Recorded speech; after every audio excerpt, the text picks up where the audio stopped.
I'm just going to check on Reva, and if she's up, and then we can get started. Yeah? Yes, Deepika, I can hear you. I was waiting for you to start. We're all set. Yes, we're all set. Thank you so much for joining us today. In many ways, I think everyone on this panel, thank you so much for joining us today. This is the Early Childhood Workshop. At XSTEP, we've been thinking about the early years and particularly looking at the 0 to 8. Started thinking originally about the 3 to 6, but more and more as we talk with the ecosystem to develop an understanding of the 0 to 8 frame, especially in the context of the NEP, has been certainly something that we started to put our energies into. And in this context, a few things that we started to do was to work in partnership with a few organizations on the ground, looking at understanding the caring adult around the child, maybe an Anganwadi worker or the preschool educator, and the parent, father, mother, sort of in the context of the relationship with the child. Much of the work that has happened in the last 4 or 5 months has been sort of a co-creation, co-learning and listening together kind of exercise with several organizations who are working in the childhood space, responsive parenting and some of that.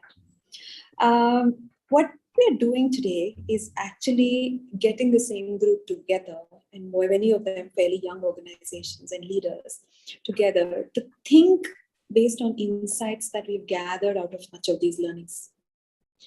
And one of doing exercises that we did of what we call cultural immersion is basically going into the field and having several conversations and gathering insights. Conversations with not just the immediate caregiver around the child, but also the systems, whether it's cultural, whether it's social, market systems, all of that. And all of these gave some insight into how we as a society look at children and childhood. The group that's here in the room, spread out mostly, are people who are thinking about children and childhood. And the childhood workshop is not the work of these 2 days in many ways. It's just all of us, a microcosm of society, thinking about creating better childhood experiences for children. And with that, I welcome this panel. I will do a very quick round of introductions, everyone who's here. I know that we've kind of introduced the format, but Reva Malik, who you've all been introduced to, will kind of hold the format and take us through this. It's a slightly different format than what we perhaps are usually used to, but we're going to try and see how to make that work. Yeah. I'd like to first introduce Dr. Vinita Kaul, who's Professor Emerita, Ambedkar University, Delhi. And of course, Dr. Vinita Kaul is very well known in the early childhood space.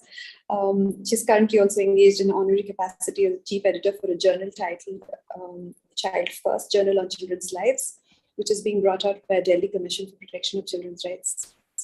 Professor Kaul retired from Ambedkar University in 2016 as Director of School of Education Studies and founder director of Center for Early Childhood Education and Development. We're very happy to have Dr. Kaul here and to have her insights from years and years of being in academia and being on the ground and continue to be sort of an advocate for children and particularly the youngest children in the country. I'd like to next quickly introduce Shashwati Banerjee, who is a senior project manager and a Dalberg Media lead for India. Shashwati is known by several of us as having, she's the co-founder of Top Parent, an app which looks at providing resources for low-income families. But we also know Shashwati as having been the founding managing director responsible for setting up sort of Gully Gully Simpson, India's Sesame Street in India. Yeah. So in addition, I'd like to invite, introduce Umesh Malhotra, who are very resident. Bangalore got a redefined version of libraries because of Hippocampus and what Umesh has done over several years, but that's not why he's here today. Hippocampus runs schools and preschools across Karnataka and several parts of rural India.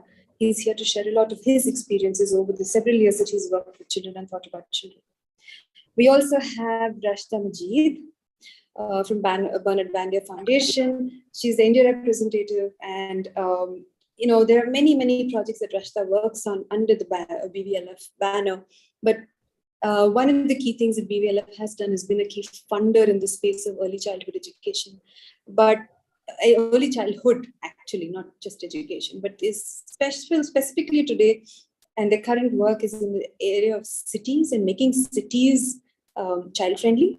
So we get some perspective from sort of both childhood in the context of children in spaces outside homes. We also have Madam Lakshmi Gajbia, who is the CDPO for Maharashtra. She took charge during the lockdown, and she was previously a supervisor. She is from Kuhi block. She's been on the ground for several years, and she will talk from on-ground Maharashtra experiences and give her insights from the ground. Last but not least, we have Mr. Jaswant, who is the CEO of Fun School. Toys are a huge part of childhood, but perhaps not nearly enough in the context of India. And to have the perspective of somebody who's thinking about toys in childhood from children's play perspective, and we talk so much about play and the role of toys in play, and to get some perspective from the market side on the role of toys in learning and just childhood as such. With that, I will request Reva to take over. Thanks, Deepika. So nice to see all of us together here, because we've been interacting past few days, working with our topmost thoughts that we want to share. So we've been such a great help to each other in supporting this whole, initiative. Just I'll briefly share the context why we are here, very briefly before you all start talking and sharing your thoughts. This session, particularly this virtual panel, is a part of a journey that started a few months back with the 8-Step team and their partners, the partners that work on the ground in the field with children and their caregivers. So as a part of that journey, this panel we felt is important to come and share out of experience also of having worked with children in their respective fields, so they could share. The idea for us to join in was also that we wanted to get a first-hand experience of what we think childhood is. Our understanding of, or making meaning or making sense of what this age group is, shouldn't come from only secondary sources of either research or somebody else working. So this whole team, the 8-Step team with the partners, have been a part of cultural immersion. Deepika was talking about it. That gave us a first-hand experience of what the current situation is on ground, whether the rural areas or semi-urban areas or urban areas. Now with you joining in, this is also a first-hand experience of you having worked in that area. So that was one. Another aspect is to get a holistic understanding of this age group, to get a 360 degrees and not miss out any links that we feel, don't want to miss out. So you also bring in that perspective to make it a complete picture that way. And the third part is to get an integrated approach with us and moving towards an integrated approach rather than continuing with the compartmentalization or the fragmentation that children experience otherwise, that we sense. So this, I think, will complete the whole picture for us. Talking about the objectives right now is that you're bringing in your topmost insights, topmost thoughts would help a lot, because then it's your kind of filtered experiences coming to us ready in a way. And also, while we are together, to explore the cusp, because when all of us come together, there could be those in-between spaces which help us or give us triggers to explore further. So that's the idea. When we talk about the format of this, I think wanted to share that you all know, but for the audience who are listening to us, for them, this session will have 4 segments. Segment 1 will be the insights that our panelists will share. Each panelist will, they have come ready with 3 insights that they'll share. Segment 2 will be the stories behind these insights, why they think that these insights are important. Segment 3 will be ideas for the ecosystem, ideas for the childhood ecosystems that they think are relevant, either they would have tried or they think are worth trying going further. And segment 4, their concluding thoughts on how they felt. So without just delaying, I think we'll start with segment 1, the insights. we invite the panelists in the, so we've kind of sequenced, for the sake of convenience, we thought we'll go reverse alphabetic order. So we can start with Professor Vanita first, and then second will be Umesh, third Sashwati, fourth Jeswant, fifth Rushda, and sixth Lakshmi. If we follow this sequence for all the segments, it will help. We'll give cues, but it will help then the flow go seamlessly. So the first segment will mean each person shares their first insight only. So Vinita starts with her first insight, then it goes to Umesh for his first insight, Sashwati. So like this, all six of you sharing your first insights first, then we come back to Vinita with her second, and everybody else. So we are trying to give a cue in between. We'll see whether that's fixed. It's a tabla playing a cue to say that now it's the turn for the second person. If that doesn't happen, we'll give a manual cue. So may I request Vinita, Professor Vinita, to you share your first insight. Okay, thank you, Reva, and thanks to all of you, including Ekstep and the others, for giving me this opportunity. Since the time is very short, my first insight, or rather my insight that I shared, was that curricular reform in preschool education requires a whole sector approach, combining 3 Ps, public, private, and parents, rather than limiting interventions to specific programs or services. And what I meant by that was 2 things. One is that one should not, we all do that. We work with the ICDS, for instance, or we work with a particular NGO, or we work with the private sector. But it is very important to take a more systemic approach and have all the sectors associated, particularly the parents. And also, I think there can be many more Ps to be included in this, such as the program administrators, policymakers, and so on and so forth. Thank you. Umesh? I'm waiting for the slide to change. Yeah, it will change. It will. Okay, great. So I think, this insight comes from our work with rural parents. And as we were running our programs in villages, we were teaching in Kannada, and we also added English because children wanted, we felt children needed to learn English. But what took us by surprise was the enormous amount of pressure from parents on defining what they wanted children to learn in LKG and UKG, as I called it. And I bring up just one demand, a demand for a third language. They wanted their children in LKG and UKG to be able to learn 3 languages, 3 scripts, besides numbers. That gives you an understanding about how poorly informed they are at one end, but secondly, about how keen they are for the children to actually learn. Sure. That's my bit, yeah. Yeah, Shashwati?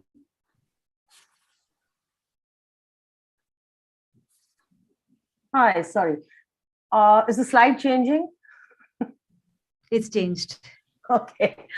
So, my insight really comes from years of working in this sector. And, one of the realizations is that India houses the largest number of young children in the world, but has really one of the poorest early childhood development and education systems. What I find really sad is even after so many years, a generation is being really taught by not even teachers, but workers, largely in the Anganwadi system. And I think there is enough and more evidence to say that kids are enrolled, but they're really not learning. So even taking over from Vinita and Umesh, what they said, I feel there's a critical gap between demand and what constitutes a high quality supply. Sure, thanks. Jaswant?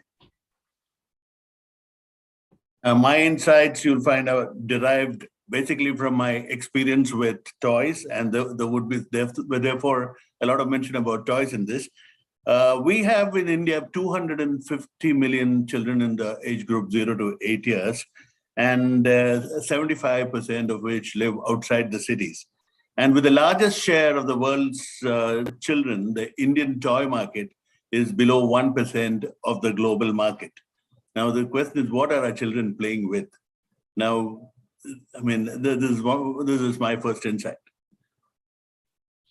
Thank you. Rashida? Thanks, Reva, and thanks to XSTEP for convening all of us. Really delighted to be here. My first insight is not, I would say it's not rocket science. I think, Reva, you touched upon it in your introduction in terms of mentioning intersectoral and fragmentation. And I just put it slightly differently because within the sector of early childhood, we talk a lot about the intersectoral approach, but instead of that, if we put the child at the center and think about the child as a whole, and the child itself, or a baby or a toddler, or a 5-year-old, 6-year-old cannot be divided into health and nutrition, or early learning, or urban. And therefore, that experience for a child, services that bring that experience for a child and their caregiver need to be seamless, so that that experience for the child is positive, and they're able to get the best that they're able to get based on what they need at that point in time. Thanks. Sure. Thanks. Lakshmi? Good morning, all of you. Hello. Good morning. बोलिए लक्ष्मी, हमें हम सुनाई दे रहा है. मैं मराठी में बोल सकती हूँ कि हिंदी में बोलूं? मराठी में बोलिए अगर कंफर्टेबल है, पर हिंदी में बोल सकते हैं तो ज्यादा लोगों को समझ आ जाएगा. हिंदी में थोड़े थोड़े वर्ड्स दे दूंगी मैं. ठीक है, बोलिए, मिक्स्ड बोलिए. हाँ, अभी मेरा पहिला इंटेन्शन आहे की कुटुंबाने आपल्या मुलांना महत्व दिलं आणि आईचं आणि मुलांचं कसं अटॅचमेंट आवश्यक आहे. हे अटॅचमेंट आहे की पहिलं महत्वाचं आहे की अगदी जन्मापासून बालकाला वाटते की आपल्याला कोणीतरी कुशीत घ्यावं, कुरवाळावं, आपल्याला प्रतिसाद द्यावा. परंतु आणि ह्या सगळ्यात त्याच्या महत्वाच्या गरजा असतात.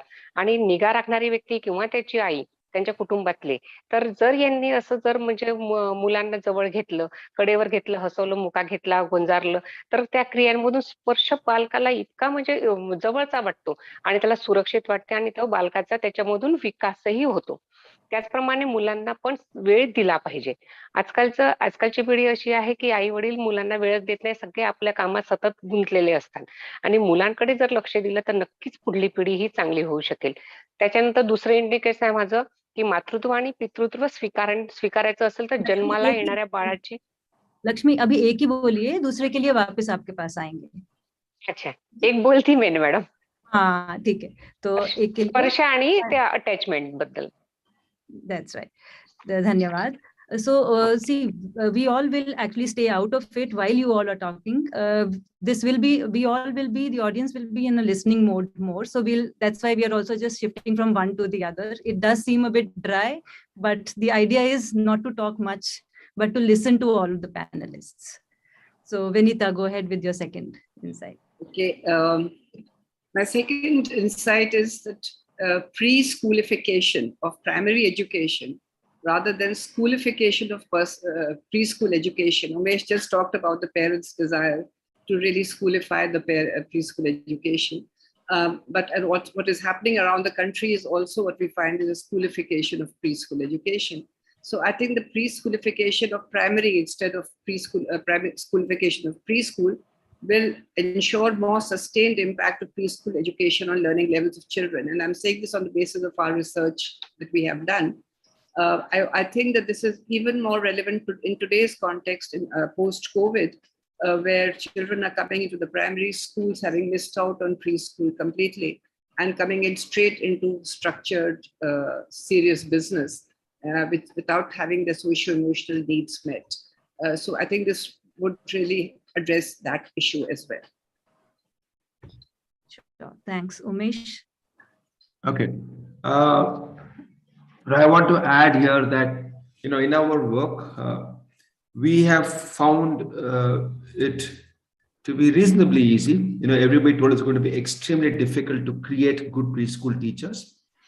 I feel that if you work with women with the right attitude and approach, India has got a large pool of qualified women who can be whose innate talents can be tapped, and we can create thousands of good teachers. We just believe it's possible. We have done that over the last decade. We have had thousands of good teachers go out, and I just want to reiterate that it's possible.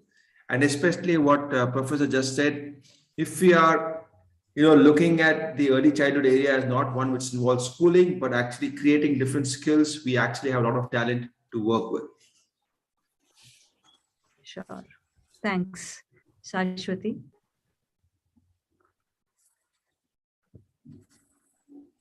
Sorry, I keep muting myself and then forget to switch it on. Yeah, so, one of the bigger insights is that even though there's worldwide research that says that, especially for the early years, parents are really central to a child's development and learning. Our experience has been that when we ask parents, the one word that they kept using was saksham, that they don't feel saksham to support their kids' education.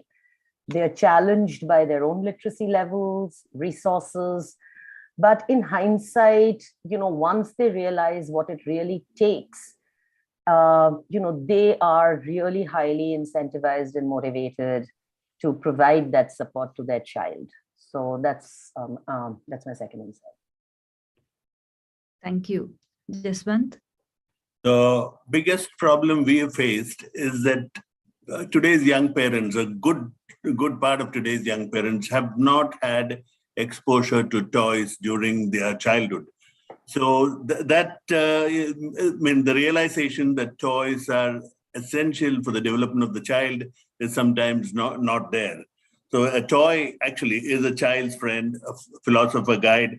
Toys help children interact with friends, parents, siblings, and promote sharing, teamwork, nurture creativity and imagination, and help in family bonding. Many a time, because parents have not had exposure, this is not realized. And therefore, we're just hoping that the next generation of parents who have had exposure to branded toys will change everything, and things will get better. Yeah. Thank you. Thank you. Rashta? For me, the second insight is to not think about child as one, but to think about a child as two people. All of us, of course, talk about caregivers, about parents, siblings, grandparents, and so on. But when thinking about young children and when thinking about services, we do this a lot in our cities work. We have to think about not one, but two people, and how, for instance, mobility, urban planning can support young children. Thank you. Lakshmi? Hello, माझं दुसरं subject आहे की मातृत्व व पितृत्व स्वीकारायचे असेल तर जन्माला येणाऱ्या बाळाबद्दलची जबाबदारी समजून घेणे आवश्यक आहे. हे असं आहे की म्हणजे समजा आपल्याला आई माता होणार असेल तर ती किशोरी वयापासूनच आणि किशोरा मुलगापासूनच आपल्याला त्यांना सांगावं लागेल की म्हणजे जर तुम्ही पुढे माता होणार, तुम्ही पितृ होणार, तर तुम्ही बाळाची जबाबदारी कशी स्वीकाराल हे सगळ्यात महत्वाचं आहे. तर आणि मुलाचं बालसंगोपन म्हणजे संगोपन कसं करायचं, त्याला म्हणजे आईनी कसं त्याला सांभाळायचं, कुटुंबातील लोकांनी त्यांना कसा वेळ द्यायचा, हे सगळ्यात महत्वाचं आहे. त्याच्यामुळे आई वडिलांनी सुद्धा हे स्वीकारणं आवश्यक आहे की आपल्या मुलांची पुढे चालून जबाबदाऱ्या काय आहेत आणि मुलांना आपल्याला काय द्यायचं आहे. Thank you. Thank you. Vinita, your third. Yes, thanks, Veera. My third insight is that training in early childhood education must be hands-on with children in real life settings to impact and transform teacher behavior and attitudes. By this, I mean that most of the training that happens, particularly in ICDS and otherwise wherever one is seen, is either in simulated situations or it is more lecture-based and does not really give the exposure and experience to the teachers or the Anganwadi workers actually experience the interaction with children, the engagement with children and children's response. And the most, since we talk about play-based pedagogy, which is the most desired for children at this age, since the teachers have themselves not gone through it, so they also don't have any first-hand experience of it. So it becomes very critical to give them this experience so that they can really appreciate the value by seeing the response with children. Sure. Thanks. Umesh? Yeah. So we did a long 3-year project with JPAD, and they did a RCT with 800 children. 400 children who came to Hippocampus and 400 children who went elsewhere. And these 400 children who went elsewhere typically were either at home, Anganwadis, or went to private kindergartens. These children were followed through upper kindergarten and then end of grade 1. At the end of upper kindergarten, the children who went to a private kindergarten did better than children who were at home. But at the end of grade 1, the children who went to a private kindergarten did worse than children who were staying at home or went to Anganwadis. Fortunately, the children who went to Hippocampus were doing better than this group, but I'm just talking about that segment of people who went to a private kindergarten versus people who stayed at home. At home, children did better after grade 1. The reason why I bring this up is our detailed RCT indicated that grade 1 was sufficient for children to catch up with whatever we required in foundational literacy and numeracy skills. And a private kindergarten with all the focus on schooling was just not doing anything. It actually had made these kids do worse over a period of time. Right? I just wanted to, highlight that. Sure. Thanks. Thanks, Umesh. Shashwati? Great segue into my third, following from Umesh. Just building on it, in this country, the pedagogy and curriculum is still very much grounded in this whole foundational literacy and numeracy framework, whether it's by the government, whether it's by funders, right? The whole school system is kind of using that as the big narrative. And this whole culture of marks, I feel, really marginalizes and discriminates kids, both at schools, in communities, etc., which is totally not aligned with, who we are today and where we want to go in life in general. So, there's just not enough advocacy around this piece that's happening. And as Umesh rightly said, the advantages, is now enough research to say that the advantages are really not that high. So this whole emphasis on, children, preschool children really looking at school readiness, and this whole emergent literacy, numeracy, whole child approach is totally missing within our pedagogic and curriculum frameworks. And it's not implemented, even if it's there. Sure. Thanks. Jaswant? Yeah, my third insight, toys are essential life skill tools that help develop motor, emotional, social, communication skills. Now, affordability is a big problem we have faced. Then providing access to rural children to these tools.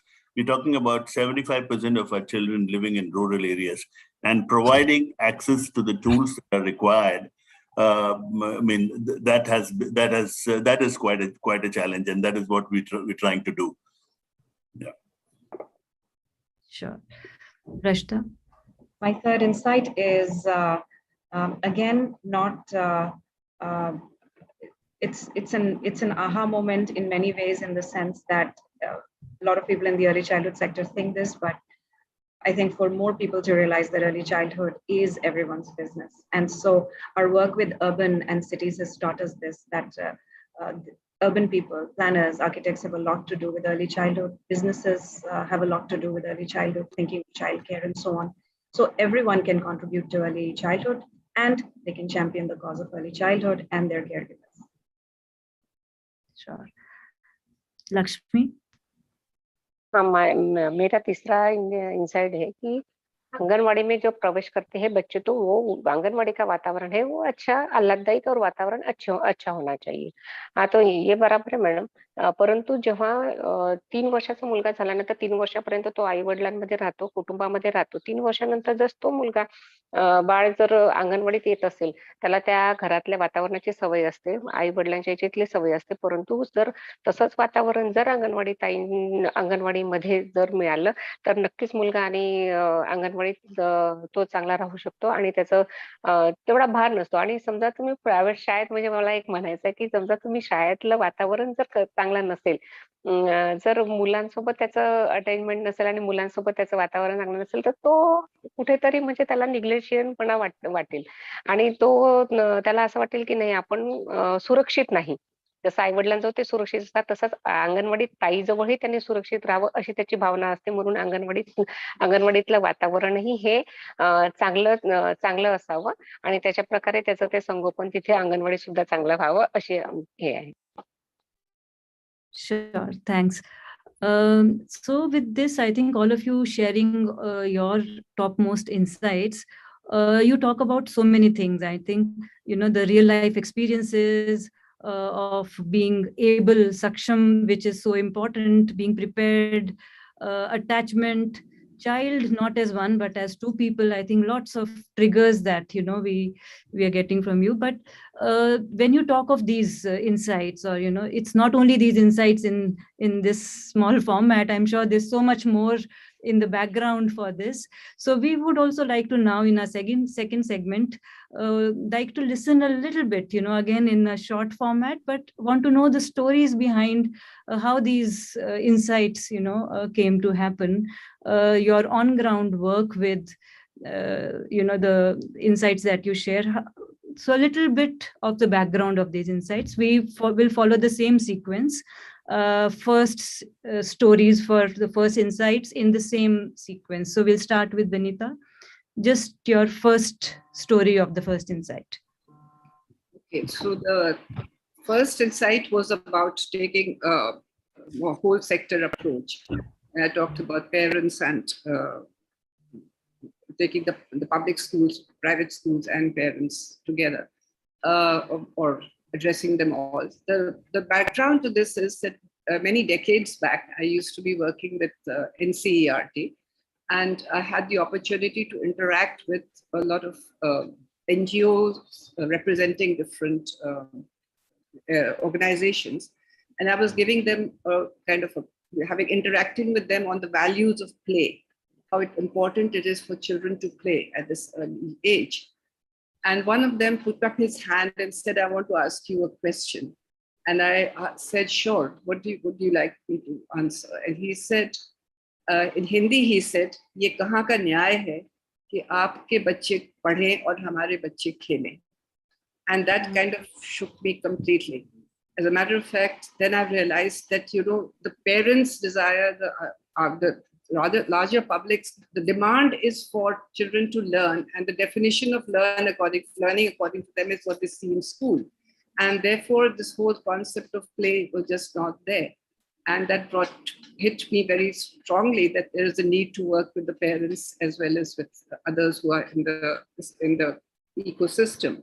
And the second experience, if there's time I can share, that I had done a project evaluation of a program by Care India in Andamans.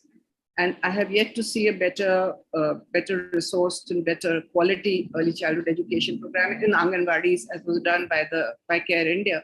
It was excellent with toys, with picture storybooks. The Anganwadi worker was actually interacting a lot with kids. But I could not find any 5-year-olds in the Anganwadis. And so when I went to find out what has happened, I talked to the parents. They said कि ये बच्चे तो अच्छा programme है, बैठना सीख लिया, अब पढ़ने के लिए तो स्कूल जाना है, यहाँ पढ़ाई नहीं होती. So both these anecdotes really gave me a lot of clarity regarding the need to have a more holistic approach. Sure.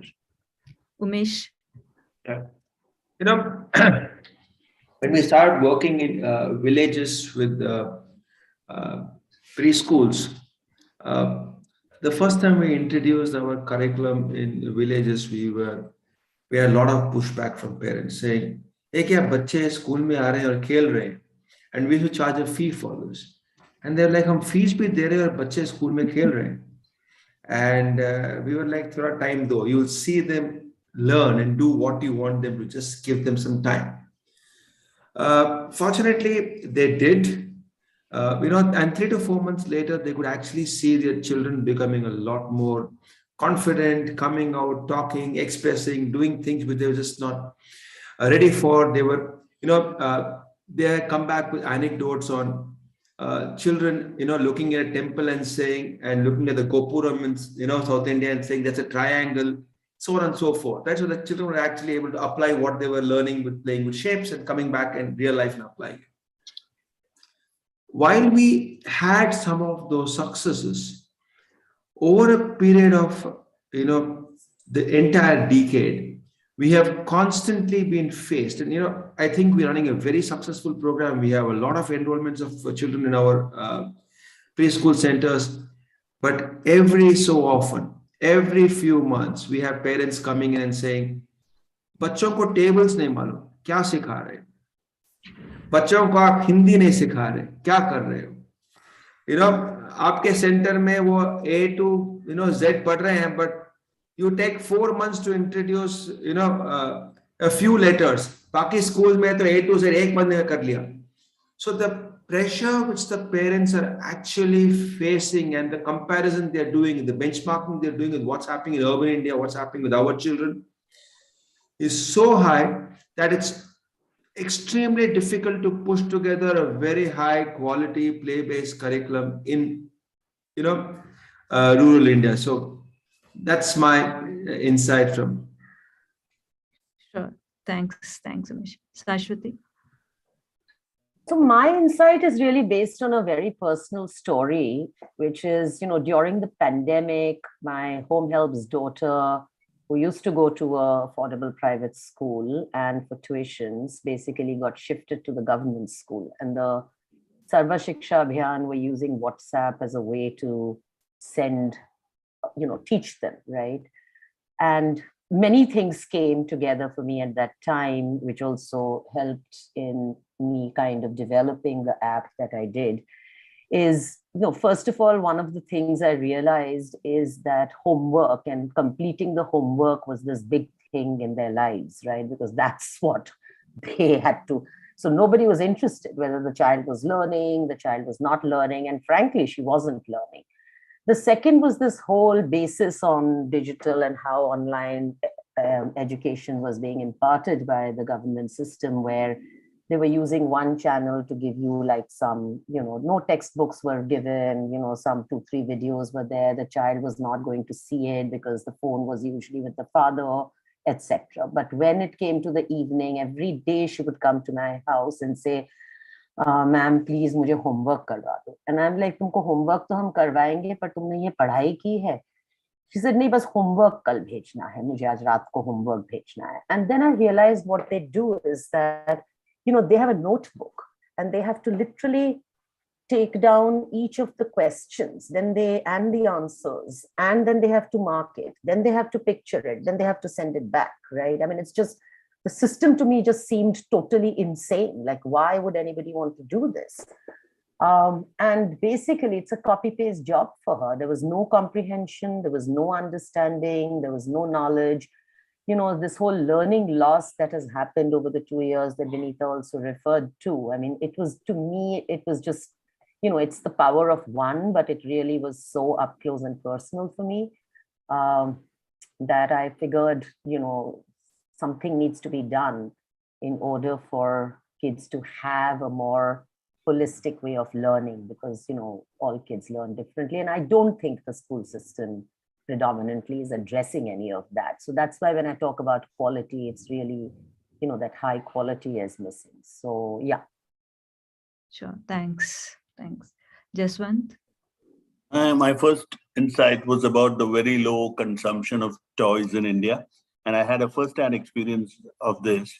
What we did is we collected used toys from all the schools in Chennai, toys in good condition, and ran a program which we called a toy for every child.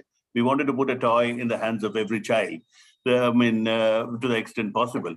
And we did this thing, and we collected the toys. We put in a lot of new toys along with that. We gave away a lot of new toys. We gave away new toys to the child who was contributing to promote giving. So, I mean, it went off very well till we had to, I was myself present and distributing these toys to children in orphanages. And my God, I really got scared because there was a virtual stampede. Children who had never seen a branded toy, rushing to get hold of a toy. And we were really very scared. It helped us realize how deprived our children are. And, and we now do a lot of programs where we give away toys to children who have not had access to such toys. But that was the time when we really realized how deprived our children are of a very important tool in early childhood. Sure, thanks. Rashta? So this insight about child being a whole, and therefore the experience for the child and whoever cares for them needs to be so, has come from a lot of course, years of work within the foundation, but also more recently with our cities work. We have a program called Urban 95, where the 95 is the 95 centimeters height of a healthy 3-year-old child. And the initiative or the work basically asks this question of people who are involved in cities, decision makers, engineers, architects, of what would you do differently if you were to look at a city from that height? And so under this partnership, we are working with a lot of cities.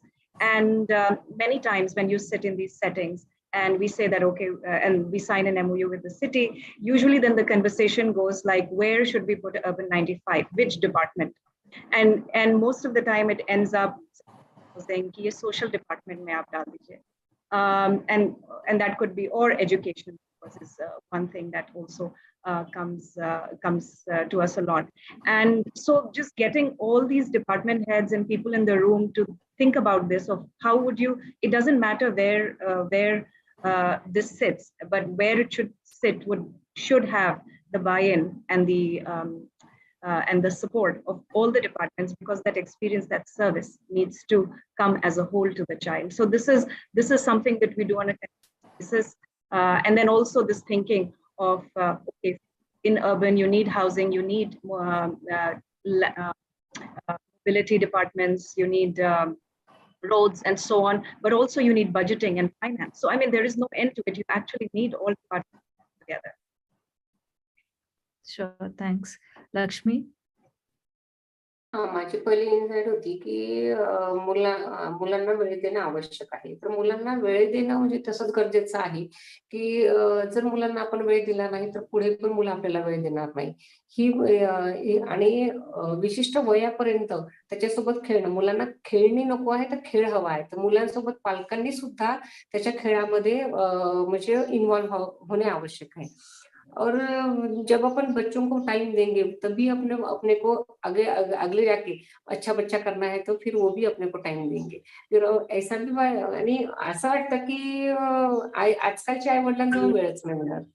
परंतु वेळ हे इतकं महत्वाचं आहे. आणि मुलांना जर सर्वांगीण विकास घडवायचा असेल मुलांना, तर त्याच्यासाठी मुलांसोबत खेळणे आणि त्याला तो जो खेळ खेळतो आहे तर तो त्याच्यासाठी त्याला प्रतिसाद सुद्धा देणे आवश्यक आहे. तरच त्याला असं वाटेल की नाही आपण जे करत आहे ते व्यवस्थित करत आहे. तो चुकलाही असेल नंतर तो सुधारेल की नाही असं नाही, असं करावं लागेल. तर तो नक्कीच त्याच्यातून तो चांगला प्रयत्न करेल आणि चांगला भविष्य त्याचं घडेल. धन्यवाद. Thanks. Vanita, the second one. Yeah, the second one. So this was actually related to the pre-qualification of the primary school. And this goes back again to an insight I had many years back. As I mentioned, I was with the NCERT a long time back. And I used to do some work with Bihar. And I gone to Simharia block in Bihar. For a whole week I was there camping, and to be able to see some of the schools that we were working in. We were working with the primary schools. And from NCERT, we had given a kit of toys. They were kind of educational toys for all the schools.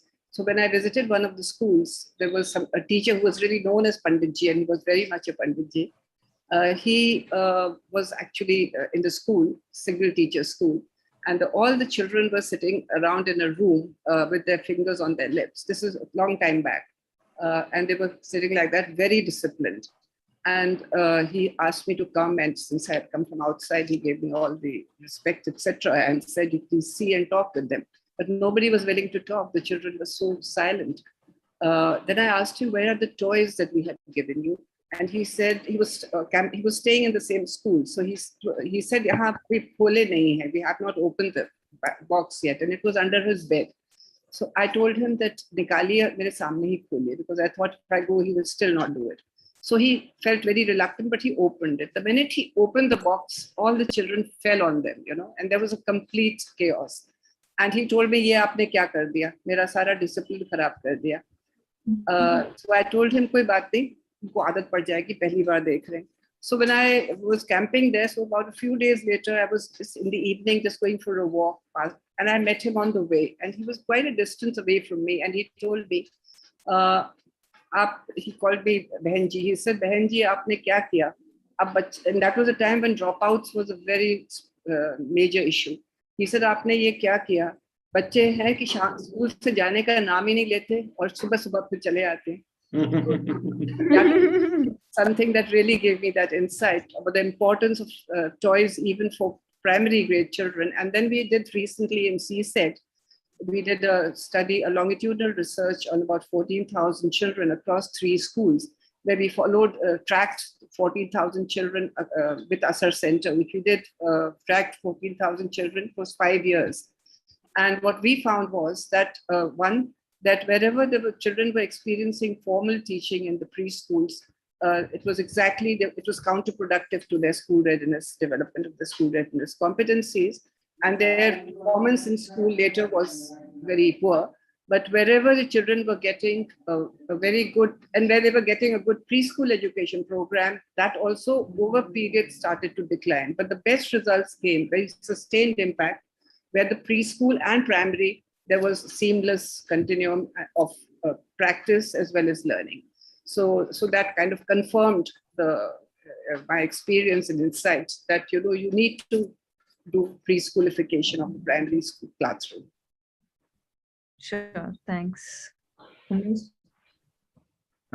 we started working with the preschool space, we went traveling around the country looking for programs which we could just replicate.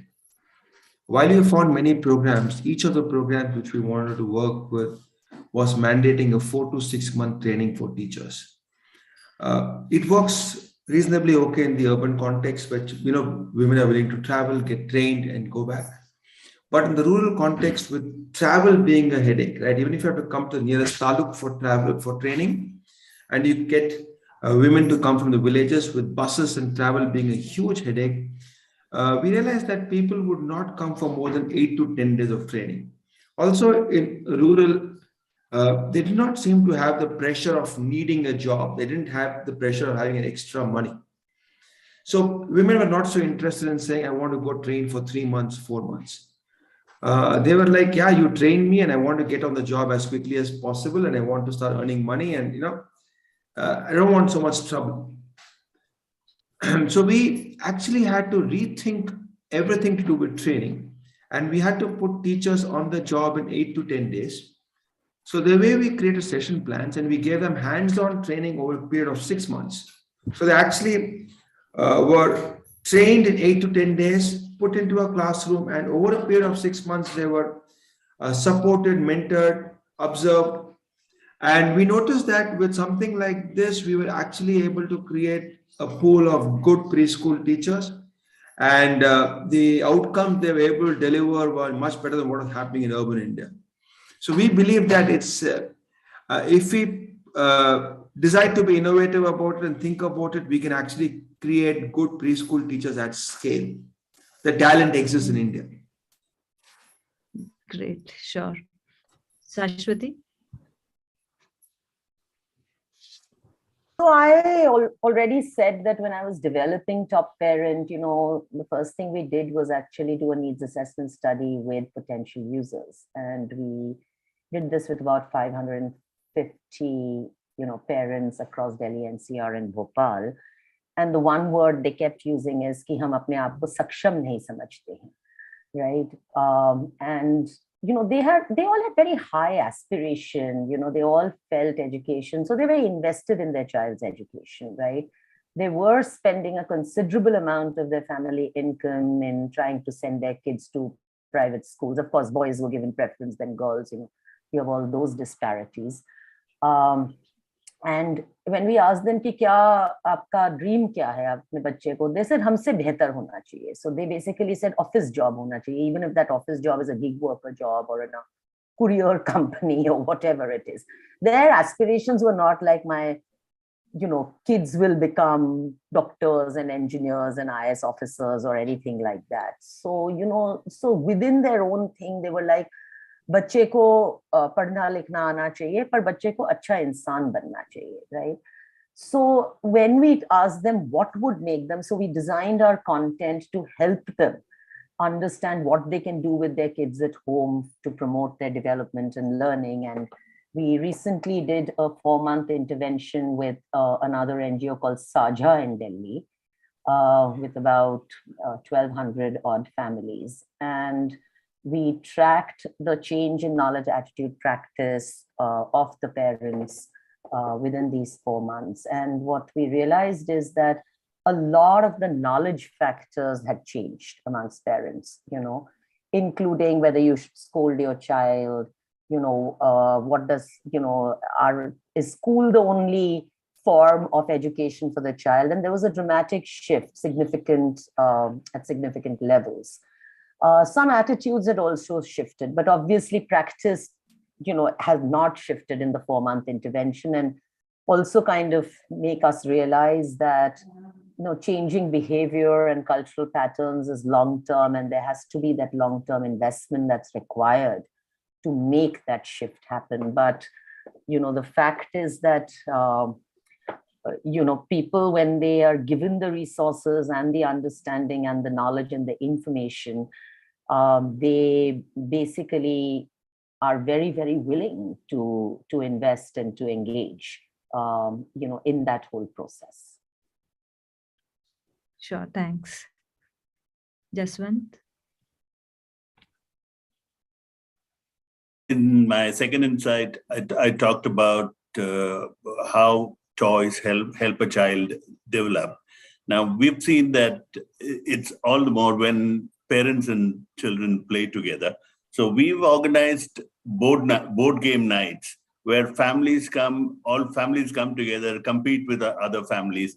And it's really wonderful, the kind of joy and bonding that happens when children are playing with the parents and against and competing as well.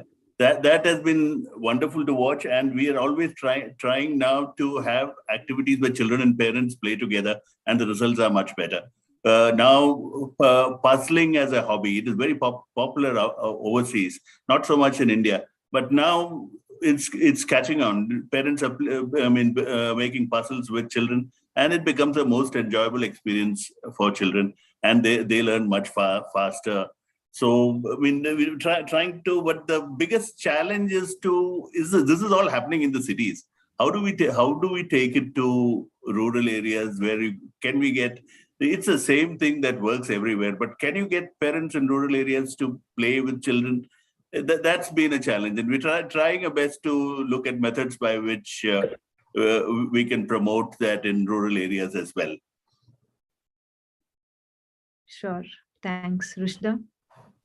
So this insight for us is again, or for me at least, is part of some of the urban work we are doing with cities, where basically we realize early on that babies, toddlers, and caregivers are the demographic or the group of people that use or should use public realm the most, but the design for them is the least deliberate. So it's very difficult for a mother with a baby or a father holding a baby to get out and around in the city and out and about.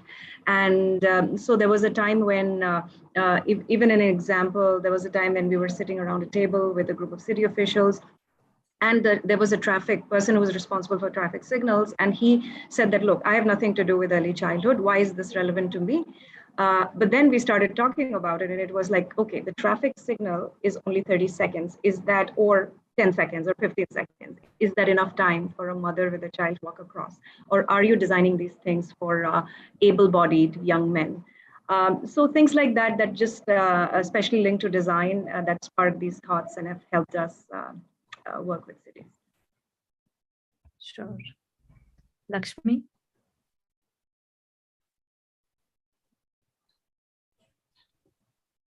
Lakshmi?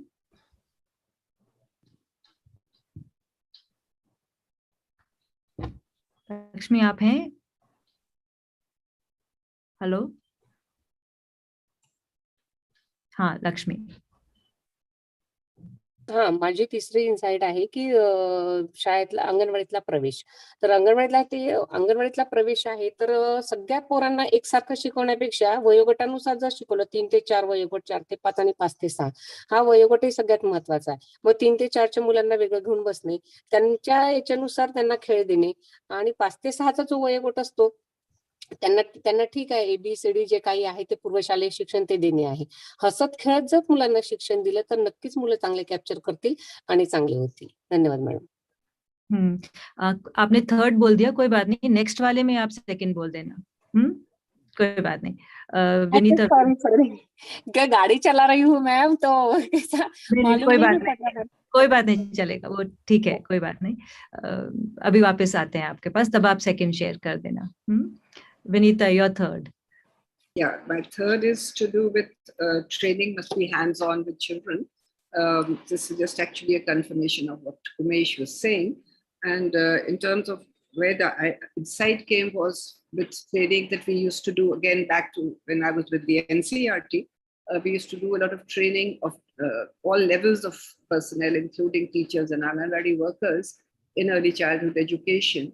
And we had a lab, this is a specific training that we did with, so our training was always hands-on with children. And that was, we were convinced that that was the best way to do it, because we realized that so even when we did a training with the Anganwadi workers, we realized that if we were to follow a more inductive method, where we first got them to actually demonstrate to them, then actually get them to themselves do on a regular basis, according to the daily schedule, the experience, and then we got, while 2 of them were demonstrating, we got the others to actually look at it critically and give their observations. So we had the morning sessions of actual practice and afternoons of critical responses. And what we found was that the Anganwadi workers had a lot of understanding and insights. It was not that it was only when we made it very academic that they were not able to engage, but they came up with very good insights, and that was very revealing. And the other thing was that we used to also train a lot of senior officials of SCRTs, etc. And to this day, I can name some people who got completely convinced about early childhood education after actually getting that hands-on experience and engaging with children. So that is a kind of a confirmation of and what Umesh was also saying, it's the same thing. Sure, thanks. Umesh?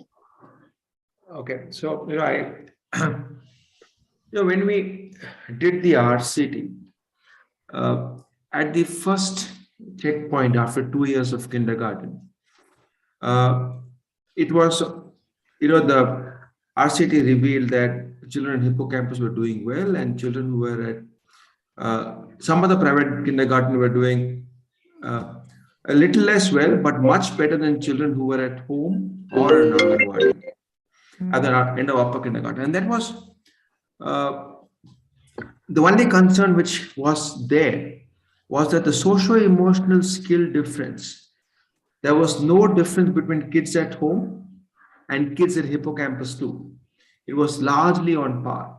Now I'm talking about a rural India context where there actually is a home and community, right? So maybe that's what we inferred, saying that social emotional skills, the people at home are doing a fantastic job and schools are unable to staff. And schools are doing a better job in building skills in language, numeracy, memory, creativity, reasoning, all of those things. A year later, at end of grade 1, we saw a fade out. In the hippocampus outperformance, there was a small drop. But what was interesting is that a complete wipeout of the gains you got from a private school kindergarten.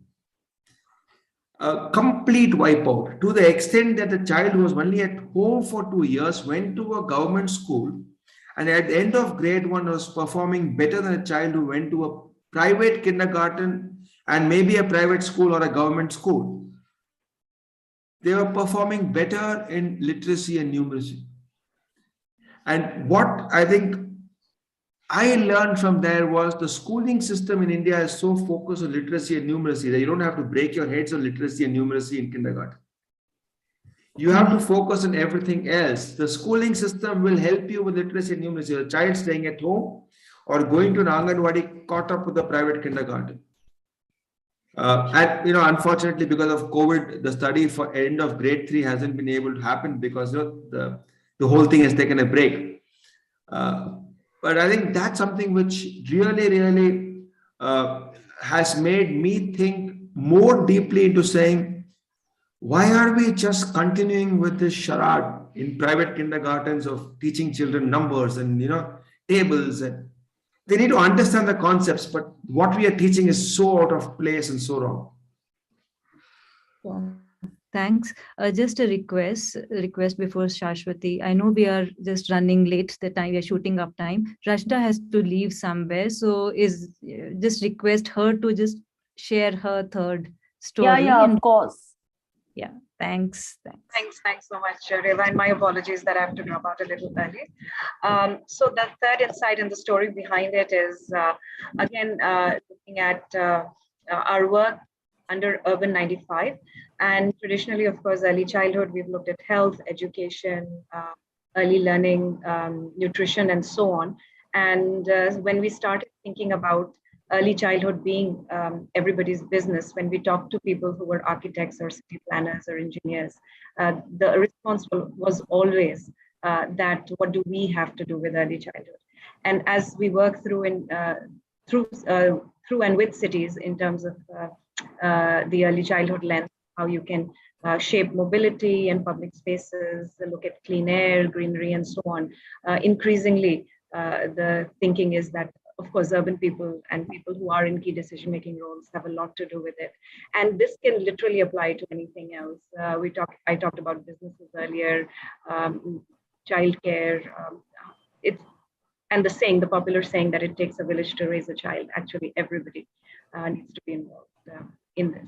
And this is the insight or the story behind the insight in terms of especially working with the urban people. So we constantly think about who are the unlikely suspects that we can bring into this conversation. Sure. Thanks, Rashda. Now that because you're leaving, just a request, if you can just put in your ideas and send them to us through mail or record them and send them to us. We'll sure. Just incorporate. Thank you so much. Thanks for being a part. Sure. Shashwati, you can go ahead. Okay, thanks. So I think everyone's already talked about this whole FLN thing, but when we first launched Top Parent way back in 2020 during the lockdown, it was a very different app, right? It was predominantly meant to engage parents. And we had really not given a lot of resources, etc., for kids. And parents came back and said, "Arey, bachche ko padhne likhne ke liye kuch dijiye," etc. So we revamped the app, and it's one of the things we do is we started sending parent nudge messages on both the app as well as on using WhatsApp, and telling them how their kids are faring, telling them about building social emotional skills and, other life basic skills, etc. And they really were not interested because they all came back and said, report card bhejiye. Okay, so this whole thing is report card mein aap. So then we said, okay, we'll send like a fun report card. So we send them some report card with saying English mein, we did emoticons, right? Like these fun emoticons. Then they immediately called us back and they said, marks kya hai? Right. So, this whole predominant narrative that has been spun by schools, by policymakers or whatever it is, this is over-reliance on marks, right? And, both Umesh and Vinita have spoken about it, so I won't take a long time. parents are really, really not interested in knowing about competencies. We ran various A/B experiments with our users, and we continue to run them. And one of the things is that parents don't understand competencies. Their own knowledge levels are so low that they really don't care. All they care about is कि English, Hindi, math में कितने marks आए हैं मेरे बच्चे का, आप मुझे inform करते रहिए. I think it's a struggle for us, because even if we do that, we say, okay, how can you engage with play? How can you scaffold learning at home, etc. But it's a big challenge to shift that mindset, right? Where parents are, and it needs like a constant, sustained effort day in, day out. We need to keep the language really simple. We need to put tangible, examples for them. And some of that is working, but it's miles to go. Thanks. Sure. Jaswant. Affordability has always hindered the putting toys in the hands of more children. And sometime early last year, our Prime Minister, in his Man Ki Baat program, made a plea to the toy industry to attain self-sufficiency. He called it being Atmanirbhar in toys. And since then, the policies have changed. Imports have been regulated. Manufacturing activity in India has picked up. As a result of which, the toys have become a lot more affordable than what it was earlier. And we are now seeing more and more Indian manufactured toys coming into the market at lower prices, and this is helping a lot. And we hope that once we're able to tackle the affordability issue with such policies, more and more of our children will have access to quality branded toys, and it will really help. Yeah. Thanks. Lakshmi, आप second वाला बोलिए अभी पालकों का.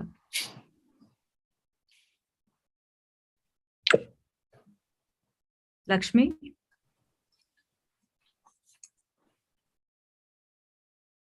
Hello? I'll just check if she's... It seems to have lost her. Yeah, she's not the one. Let's move. Right. Never mind. We can just, someone can call her. Right. So with this, I mean, if Lakshmi joins in, we'll start. But with this, we move on to the third segment, which is ideas for this childhood ecosystem.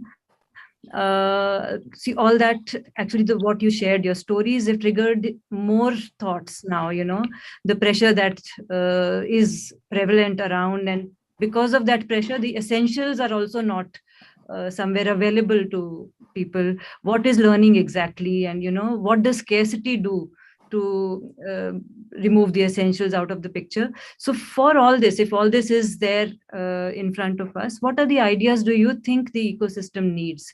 You may have tried some, you may have thought of some can be tried by others. So we would like to hear those from you. Again, we'll go through the same sequence. Each one shares one idea first, and then we start with the second from everyone, and then the third. So Vinita, you can share your first idea with us. Okay, thank you. Yeah, I think it is, it's not a new idea, but it's something that has become possible with the NEP now coming in. And that we need to be really, and what everybody's concern has been across the panel, that what we need to be doing now is to be able to get the early learning continuum understood by people and get some sort of a curriculum from the birth to 8 years. Because even now there is this compartmentalization due to the education, women and child development, and different organizations. And therefore, again, it is falling between the two stools. And the schools are continuing to, and then in addition to that, I think the FLN is creating a lot of problems because it is focusing a lot on the literacy and numeracy without going into the holistic education, and also on outcomes. So that the pressure of outcomes is making teachers really adopt more didactic methods, which are actually counterproductive. So somewhere having a curriculum and a lot of advocacy around that curriculum, I think, is very important to be able to help them understand this, that appreciates the need to understand what foundational stage education is. It is not just literacy and numeracy. Sure. Thanks. Yeah. Umesh? I have learned over the last 10 to 12 years that it's very difficult to fight the tsunami of parental expectations. Parents have an opinion, parents have a viewpoint, and that viewpoint is coming in from different sources. What we have to do is find that delicate mix between what we want to do and what they want to hear and what they want to see. And gradually, as you get them onto your side, you will be able to do what you want because they'll start trusting you. So that's my learning, and we've actually had a certain measure of success doing that, where parents believe and trust us and are willing to say, yeah, we understand that. Obviously, we cannot win over 100% of parents, but I think maybe 65-70% of the community whom we have worked with like us, love us, and continue with us as we move from kindergartens to schools. But I just want to constantly reiterate the tsunami of opinion they have against all of these things like play-based learning, that is very, very high. They want their kids to do well in life and in school. To the extent that today, when children have missed 2 years of school and they're coming back in, so an example of a child who was maybe in grade 1 and now is coming back to school in grade 4 and has missed 2 years, grade 2 and grade 3, sat at home. Parents are not even willing to have their children go back to grade 2 or even grade 3. They want to go to grade 4. It's as simple as that, cut and dry. And you tell them why? Your child will struggle, your child will suffer, he hasn't learned anything. They are like, no, he has to go to grade 4 because he has to finish his degree by this age and he has to write competitive exam by that age. So even if a parent is looking at a child joining a government system as a teacher, there's the age limit of 25 or 30, after which you can't write the exams. So he's sitting out here and talking about this, knowing very well that what's actually happening right now is wrong, his child will struggle. So yeah, I think in different situations, we have realized that they have a source of information and opinion, which is not the same articles and opinion pieces we read. It's very, very different. And I think we need to learn to live with that and then work with them to get what we think is right. Sure. Maybe. I'm burned by experience, right? No. I'm working in the communities for a decade right now. Yeah. True. Sashwati? Thanks. So I actually have one idea for all of this, right? Which is, I feel all of this is so interdependent on each other, right? Of course, there are systemic issues, design issues, policies issues, etc. But the one idea for the ecosystem is, I think, I actually disagree with what Umesh said in terms of living with what is today's reality and really looking at shifting the reality. And for that, I feel we need collective ecosystem action instead of people doing work in silos.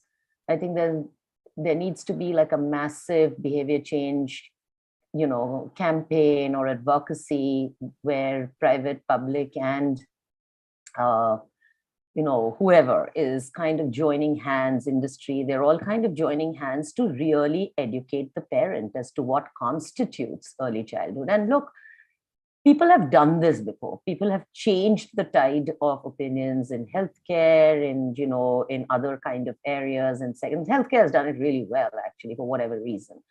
But education, for a large part of it, has really not focused on the early years. I mean, it took 35 years for the NEP to actually use the word ECE. Vinita, correct me if I'm wrong, but that's really just like my understanding, okay?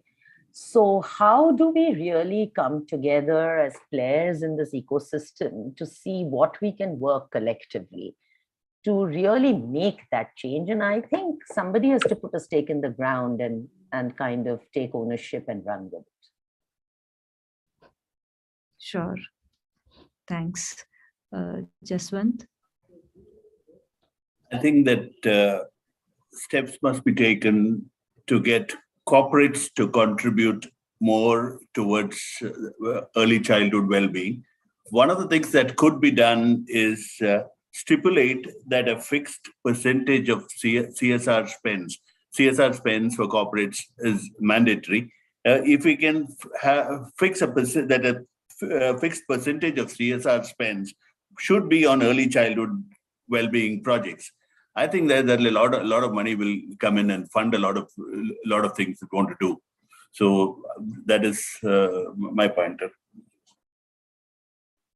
Thank you. Lakshmi is not here. Vinita will go back to Vinita. The second idea. I just wanted to, before we go into the idea, I just had a thought. Would it be possible, as you're thinking about the ideas, to think of what could be, at least out of the three ideas, one could be about what is the shift at scale that is institutionally possible, knowing this ecosystem in the way that we know it. One of the ideas could be about that. What's an easy change, quick change, 1+1 change, and a one step up from where we are, and then to build upon it, but at scale.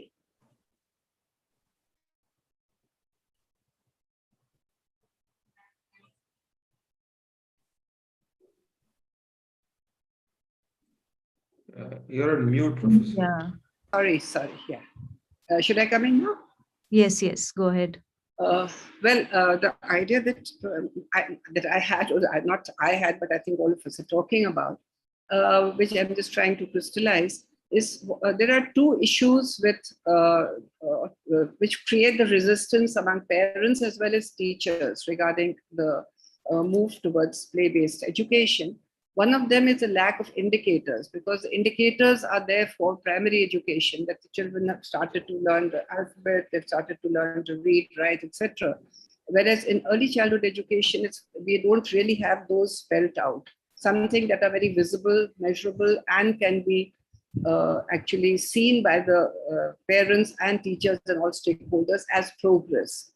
So on smaller scale, we've been able to convince, but at scale, if we are talking about it, I think what we all as a collective community need to come up with an understanding of what are those indicators in along the continuum that we can sort of, that will qualify as learning and quality in the program. So I think that is one that needs to be done. Sure. Umesh?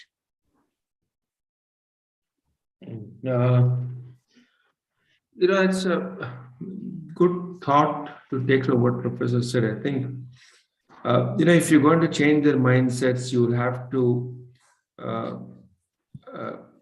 have these indicators with the understand. But eventually, the indicators have to align with my 10th class marks and my PUC marks. Right? Because all said and done, 95% of the parents in this country want their children to go crack those exams. So somewhere on the place, even if you say you're very good on something, you need to be able to create an information campaign which takes you there. Sorry for being, talking from the parents' side, but I'm just, talking for a community which I think as somebody mentioned, आपके बच्चे पढ़ेंगे, हमारे बच्चे खेलेंगे. Okay, and that is very, very strong feeling they have, that a certain set of people come down to us and tell us what we should do, and they don't follow the same rules. Sure. Sashwati, would you want to, any new thoughts that you have? Not new, actually. I completely second what Vinita is saying. I think, it's high time we really rethought our entire assessment system. And, Umesh is right. This whole SSE is really the benchmark around which everything revolves in people's lives. And I don't know if you guys have seen Neel Batte Sannata, but that was one of my criticism of the system, even though I love the film. But I think in order for us to even understand that, we all know inherently that, that play practices, parental engagement, etc., are all, high cognitive improvement stuff, which eventually will lead them to do better in their 10th grade, right? But this whole thing around, how to assess, what to assess, not being able to, after so many years, even come up with measurable indicators around softer skills, other skills, right? I mean, I know Vinita did a lot of work when she was with World Bank around the school readiness instrument, right? So that it's there, but it's not kind of integrated into this whole continuum that we are talking about. And now, even if the NEP is talking about vocational skills, et cetera, the Delhi government is doing a lot of work around mindfulness and kindness curriculum. It's all very piecemeal. It's not like something that's at a national level. So, I mean, I don't know what to do, because I know we keep talking about it, frankly, but nothing seems to come of it.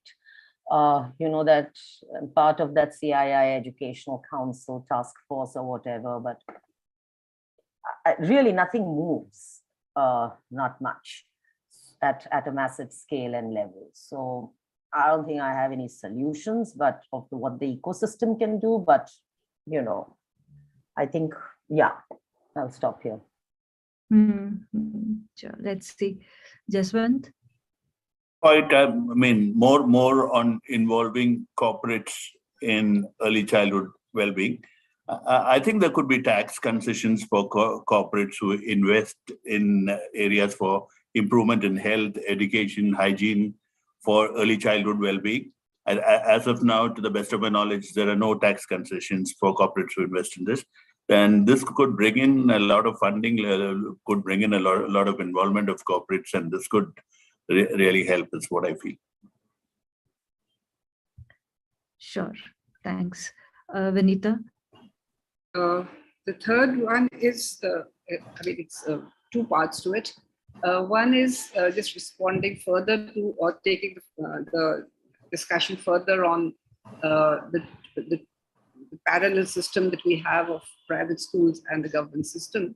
I think the recommendation that there should be some regulation of the private sector, I think should be recommended and advocacy done for that very strongly, particularly in terms of the curriculum.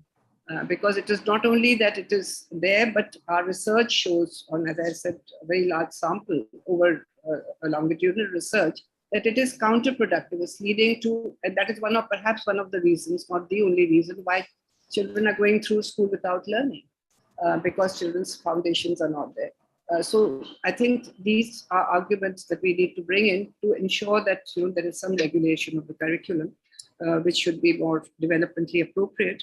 And the second one, very briefly, is that the training of teachers needs to be done. For the training of teachers, as we all say, one short training is not enough, especially since this is a new methodology, new pedagogy for them. Hands-on, on-site mentoring is very important, more important than training. And that, I think, should be also addressed. That need should also be addressed. Sure. Umesh? What's the Reva that you want on this one? The third idea, because you all had three ideas. Okay, if you feel you want to, you may have, No, I think, the government is actually looking at adding exams for grade 5 and grade 8, preparing for participation in PISA. And they intend to, I think, test children across the country, at least being talked about for a few years. If the government actually starts doing that, and if we have certain amount of influence out there, we need to add parameters which just go beyond, math and English, right? We need to add other parameters which can highlight the skills which are being added by good, 0 to 8 education. At that point, if you actually make the change, start putting that in the scorecard, it will make a huge difference. I think that's an area which, maybe whatever competency or behavior they want to test and evaluate, if we can add some of those. Because what I have noticed, going by my RCT, is that we got tests created by the Max Planck Institute and Berkeley to identify what should be early childhood indicators, right? And globally, everybody talks about early childhood being beneficial. There's a lot of research which says that, but we haven't been able to get any tests which indicate sustainable early childhood behavior which stands over time. Everybody and every test talks about fade outs happening over 3 years, 5 years. So until we identify those 3 or 5 indicators which a good program is able to build, which is giving children a sustainable advantage over time, we will not be able to push this case further.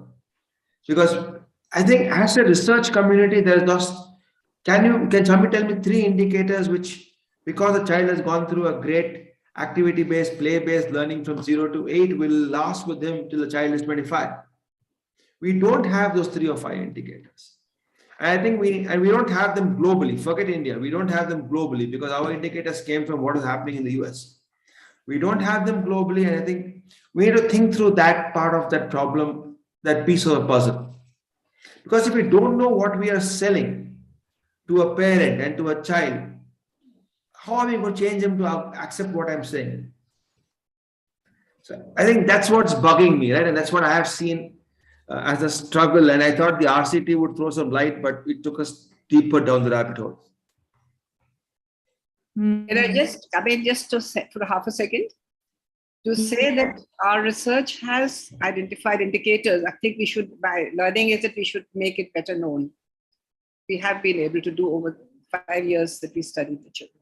Will you send me a copy, Vanita, of the research? I'll just then look at it. Right? I'll certainly do that. I'll certainly. Yeah, thanks. Sure. Ashwati? I think I just have one thing to add, which is, in this whole rush to kind of look at indicators and assessments and FLN, I think we tend to forget that every child learns differently. And I think one of the bigger concerns areas is in terms of, looking at how a child can actually learn, because some kids could be visual learners, some kids could be textual learners, right? Are we really, even in this continuum, looking at integrating various formats for learning? And I find that to be a big missing piece in this whole thing. So again, from an ecosystem perspective, there are so many people who are doing such exemplary work around the country. And I'm a big believer of collective action. So, how can people come together and say, hey, here's what can be done, and then evolve, assessments and stuff around that. So, maybe that's something like on our platform, for example, we provide games, we provide worksheets, we provide videos, but we track each separately to see how kids are learning, right?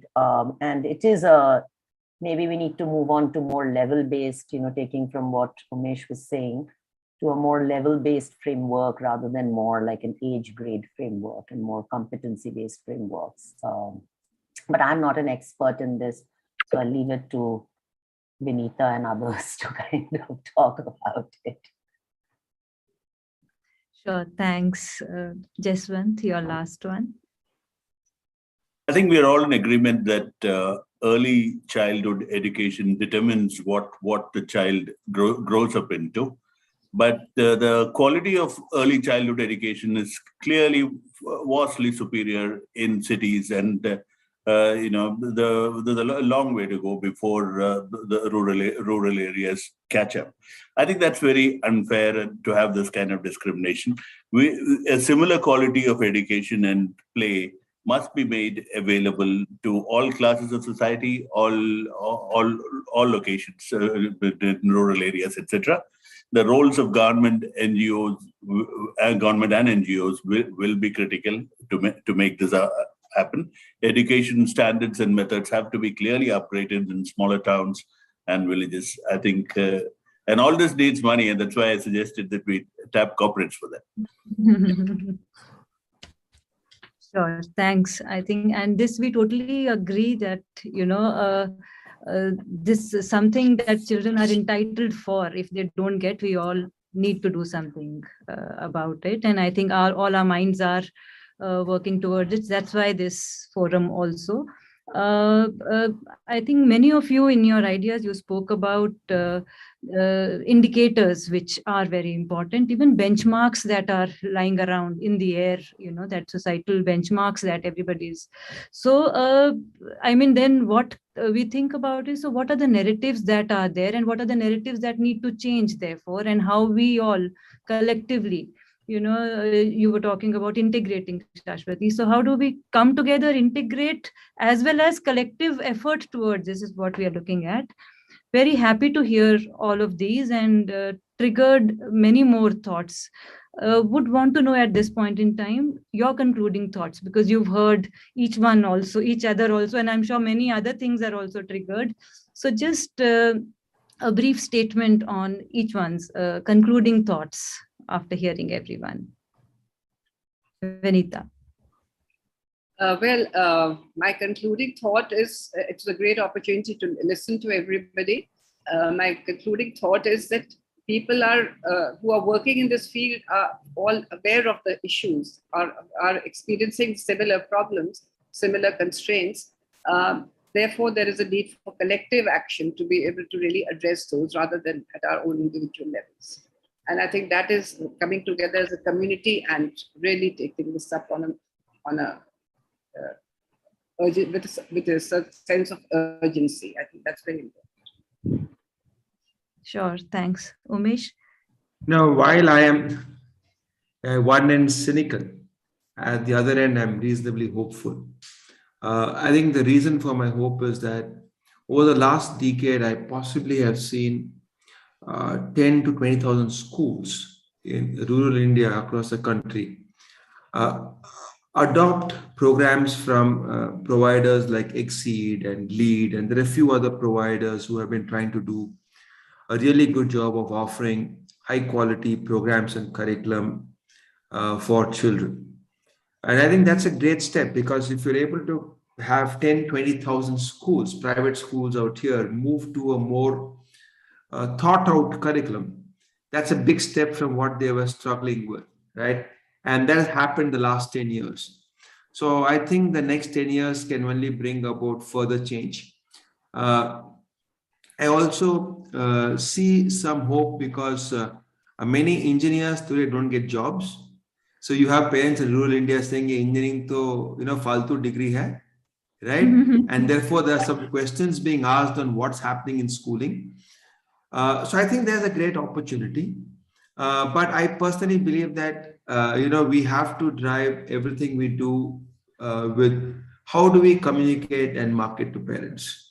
And we have seen that people like Baijus and Shah Rukh Khan are able to make parents buy all kind of stuff. Okay, just by pure marketing. So we have to look at the parents being an integral part of what we want to communicate, how we want to communicate, what hook will they like. But I'm seeing positive change in the air, right? The last 10 years, and therefore what we can have a higher pace of change in the next 10 years. Sure. Thanks. Shashwati? First, thanks a ton for the opportunity. I think this was a really great forum. I kind of second Vinita because, I think we all come from the same space, and sometimes, it's very disheartening and demotivating to know that nothing has moved, but things are changing, hopefully. One of the things that does give me hope is in that the new ASAR study, it showed that the younger parents actually are definitely taking more of an initiative. They are slightly better educated, etc. So, so maybe there is a wave of whatever starting. I think collective action is definitely needed, but I think what is also needed even more is for somewhere to tell the government that we can't survive in this country on improving education with such low GDP spends, which year on year keep going down. It's just ridiculous beyond a point, right? I mean, even Bangladesh has a better GDP spend in education than we do. And it's sad that we are not able to put that in. And I don't know necessarily if corporatization is an answer to that, right? So anyway, that's just my concluding thought. Sure, thanks. Jaswant? It's very clear that a child's parent plays a major role in at least the first few years of a child, and it becomes very necessary to educate the parents. And I mean, particularly in rural areas where education levels are lower, the parents are not so educated. They need to be educated. That is one. Then, and there must be, as Shashwati was saying, a lot more investment should come into the early childhood years. That should happen. And of course, as a toy professional, I think children growing up with lots of love and laughter more likely to become stronger, emotionally stronger individuals. So I hope that we're able to put more toys in the hands of children, and it helps us commercially. It helps the children grow better. I hope it happens. Yeah. Thank you. It's wonderful listening to everyone. Yeah. Toy is equal to joy is how I heard. So when you say toy, we hear joy. Yeah. Deepika, over to you. Thank you so much for joining us today, and with the idea of love, laughter, toy, and joy and hope. I thought there were a lot of practical thoughts that came out of this conversation, which hopefully will be food for thought for the groups that are listening in. What we'll try and do is sort of loop back based on what has emerged from this, so that you can actually see how people understood and took a lot of these insights and worked with them, and what emerged out of the input that you all have so kindly provided with your time. There are many very specific ideas which I think are useful. And also, like Shashwati and Dr. Kaul and Umesh, and of course, just we were also saying, it's almost as if very often you know these things, but maybe it's us because we talk to each other, and like other people who are thinking like this, if we talk to each other, we think we know. It's about how you communicate it, how it breaks down into something doable, actionable, and relatable, perhaps. At the end of the day, I think taking a cue from the big thing that Umesh said, what is relatable to the parent and the child, and to how that, I think, is perhaps my biggest takeaway from this conversation. And thank you so much for today. We went longer than we expected, but thank you really so much for today. Thank you. Thank you. Thanks. Have a good weekend all. Bye. Bye. Bye.